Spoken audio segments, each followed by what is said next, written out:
Time with Captain Xavier. I'm Chaylo Laurino, and I play Captain Xavier in a number of different settings. I play him in video games, I play him in medieval recreation, I play him in Afterworlds, and in most of those places, they're really different characters. They're just all the same name and similar concepts. Leader of a mercenary, usually one way or the other. But two of the worlds that I play Captain Xavier in actually did end up crossing over, which is really cool in my opinion, which is WSU's HvZ and Afterworlds.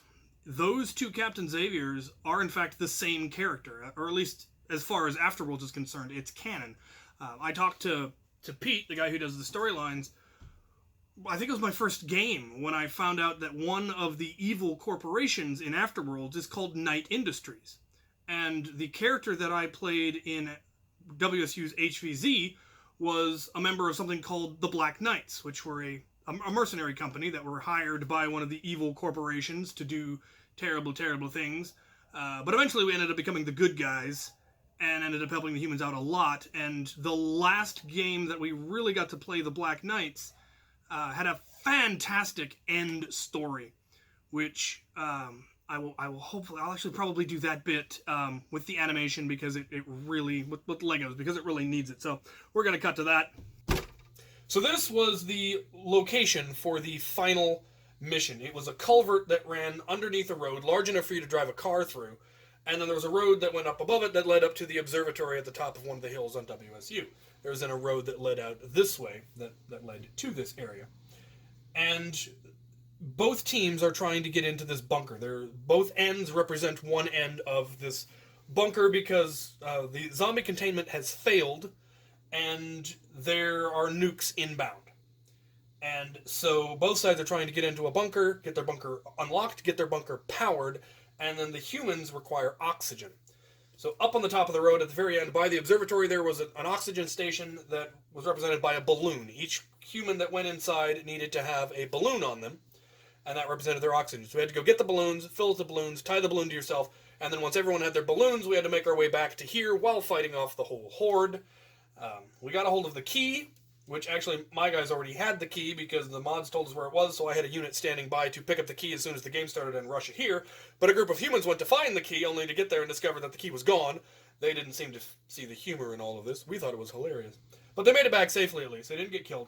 They got here, they got their oxygen, we got the place open, and we found the final thing, which was the power unit, which was actually in the culvert in between the two sections. So we got a hold of it, and we got it to where it needed to be, which was outside of the bunker in a hula hoop that was there. You had to put the box down. I think it was a box of Twinkies. And then you had, once you had the power source in the ring, you then had to hold it for, I think it was 10 minutes, give or take. Might have been less, might have been more. I don't remember. But if the opposing team could get it and take it out, they could then try to get it to their side and activate their bunker. Once they activated their bunker, your bunker was deactivated, and you then had to try to get it back and get it back to yours and get it activated, and then again hold it for another 10 minutes. The whole mission only lasts for, I believe, an hour. So there weren't a whole lot of room for messing this up. And there was, of course, the cage, the fence that went around the outside, and you think you could just back into the culvert and hold it. Unfortunately, that left the MacGuffin outside for the people to take, so you had to defend the MacGuffin. There was then also a spitter zombie who got up on top behind the fence here and was shooting down into us. Luckily, I got a lucky shot with ire and took him out, and then he used up most of his rounds trying to shoot at me, and so we got him taken out. And at this point, the zombies start throwing everything they got at us, so they start coming at us in columns. Very reminiscent of the French Napoleonic tactics. That a lot of zombies will try this. They'll stack up all their people behind people in the front so that the people in the front take the first volleys, and then the ones can spill in behind them and hopefully overwhelm you. It's actually a fairly decent tactic if you can keep the column moving fast enough. And if the humans panic, which it was all Black Knights holding the front line, so we didn't panic. But even then, eventually zombies started coming down from the sides at us, and they're just, it wasn't possible to cover everywhere at the same time, and we did start getting pushed back. But we held the first couple of waves, But eventually, they broke through. We did have some zombies try to attack through the tunnel. Now, in the tunnel, I had stationed the rest of the Black Knights. There were at least two or three more, and I'd actually set up my 4 Vulcan sentry gun array, which the Vulcan doesn't have a whole lot of range, obviously, but when there's 4 of them that are all firing at 3-round bursts, it puts out an awful lot of firepower. And in a really enclosed area, there isn't anywhere to duck, because we had them set up in crossfire arrays, and so one zombie thought they'd made it through. They definitely hadn't made it through, but they made kind of a stink about it. But there was a mod watching. He's like, I saw you get hit by 4 different people. What are you talking about? You didn't get hit. In the meantime, we were getting pushed further and further back here just because there were so many of them. And they kept coming at us in wave after wave after wave. Though I don't think they had much in the way of super zombies this time. They just had numbers. And they just got to keep respawning. And eventually they did push us back, and one of the guys managed to get through. He wasn't foolish enough to try to grab the MacGuffin and run. He simply grabbed the MacGuffin and threw it up the hill. And then a zombie who was waiting up there managed to get it and go. It was a very well done, coordinated attack, actually. It's the only real way you could have gotten it, because nobody was going to be able to grab it. Because as soon as he grabbed it and threw it, I immediately tagged him, but he got the throw before I hit him. I acknowledged that, no question. And so I had everyone retreat back into the bunker, and I charged through.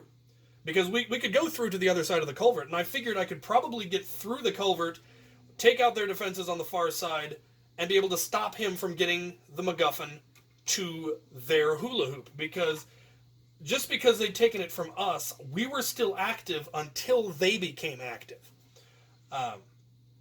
So hypothetically, really, now that I think about it in hindsight, we should have put it in there, activated our bunker, and then taken it out and hit it inside and defended it. They probably would have told us we weren't allowed to do that, but as far as I know, that would have been allowed. But anyway, I came through the far side, and I beat them. I managed to take out the defenders. Seamstress at Arms was with me. She helped take out the defenders, the zombie defenders that were there. We took them out. I then had her hold there in case he came around in a different direction, or in case I got taken out, to keep him from planting it, or if he did plant it, to take him out and then run it back through. But I beat him to it. I came around just as he was coming down. He turned to run. I drew my strifes and lit him up. I managed to tag him. I got to the MacGuffin, and the bombs hit. So I saved the human race. They didn't manage to deactivate our bunker. They didn't manage to activate theirs. But I was outside the bunker when the bombs went off. So the humans survived, the humans won, but Captain Xavier was thought to have died because all the rest of the Black Knights were safely inside the bunker. They had no idea what happened to me.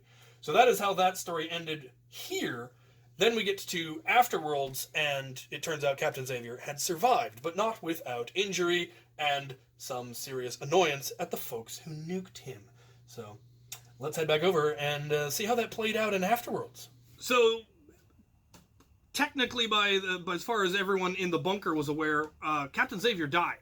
But it turns out he actually survived. The final story, retcon, or whatever you want to call it, was he managed to get back into the zombie side of the bunker for the most part, but ended up getting an arm blown off in the explosion, in the nuclear blast, which is unpleasant. But he survived, and he managed to make it all the way west of the Cascades and down into Oregon to where Afterworlds takes place, which is in the middle of nowhere in Oregon. And he was a mercenary, but he'd managed to get himself a bionic arm by that point. And he hired himself out to one of the local groups called Citadel, which was kind of the closest thing to a good faction at the time. There were a lot of, really you'd call them evil factions, or at least extremely chaotic factions. But Citadel was actually trying to make the Waste a better place for everybody, and it seemed like somewhere that I'd have a lot of fun with. And they also offered to pay me Twix, so I went to fight for them. And I was there for 2 games as Captain Xavier, and the story was that the Black Knights were, in fact, the military arm, the special forces, the anti-zombie unit, whatever you want to call it, of Knight Industries. There were 3 major corporations, Sigma, Cerberus Corp, and Knight Industries, that were all the, kind of the umbrella corp, but there were 3 different ones so they could be played off of each other, and they showed up in all sorts of different games. At one point, it ended up being, I think, Sigma versus Knight Industries, and Sigma ended up winning, and I got to kill the leader of Knight Industries. I was a little bit bitter about the whole leaving us to die thing. It wasn't the storyline for WSU's HvZ, but the storyline that I ended up going with was that the Black Knights had been sent to WSU to take care of this zombie uprising, because it was something that was happening all over the world during the apocalypse. We got sent in, and it turns out that Knight Industries had created the zombies that were there, and were working on making super zombies.